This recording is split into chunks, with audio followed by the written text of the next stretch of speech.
The Owen James Report is brought to you by Burita. On your journey towards prosperity, you don't have to go it alone. The Burita Income Portfolio gives you the opportunity to pool resources for maximum returns with regular interest payments to make your journey worthwhile. Contact Burita today and achieve prosperity the Burita way. On your journey towards prosperity, you don't have to go it alone. The Burita FX Bond Portfolio gives you the power of pooled funds and the additional stability of investing in a US dollar denominated portfolio. Contact Burita today. Burita, making money work for you. Following the controversial display of Jamaicans' personal information on the internet, the island's first credit bureau has moved quickly to dissociate itself from such publications. In a statement this week, Credit Info Limited emphasized that the organization was not the same as the Credit Registry, which controversially displayed Jamaicans' confidential information on its website, which has subsequently been ordered closed by the Ministry of Industry and Commerce.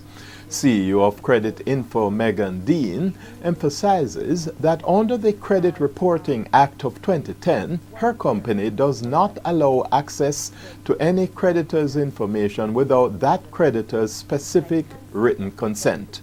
She further notes that the release of confidential credit information held by the Credit Bureau carries both custodial and financial penalties for persons inappropriately accessing persons' credit information.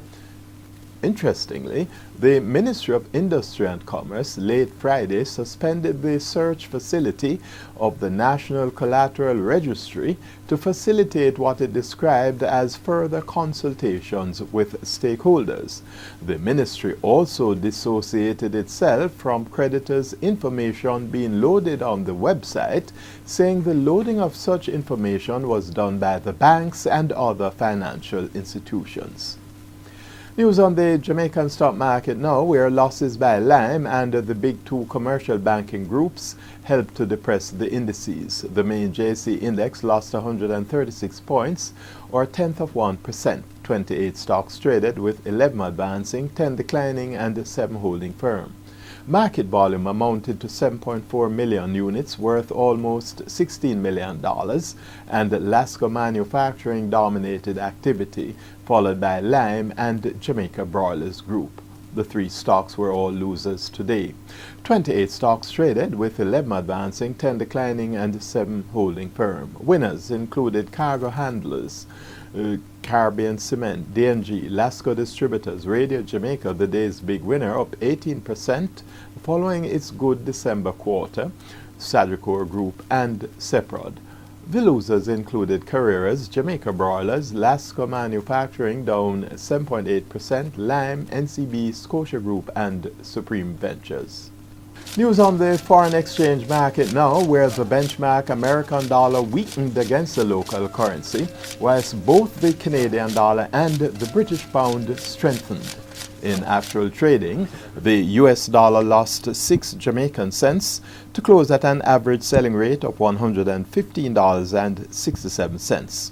However, the Canadian dollar strengthened by 14 Jamaican cents to close at an average selling rate of $92.53, whilst the British pound sterling gained 23 cents Jamaican to close at $177.48.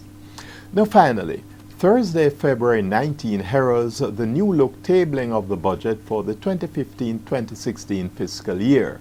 For the first time, both the estimates of expenditure and the revenue measures are being tabled on the same day. It's a strategy influenced by the country's tight 4-year extended fund facility with the IMF. Finance Minister Dr. Peter Phillips has a busy day on Thursday, as mid-afternoon he scheduled to host journalists at a media briefing on both the estimates and the revenue measures. That's the Owen James Report. Good evening. The Owen James Report was brought to you by Burita, making money work for you.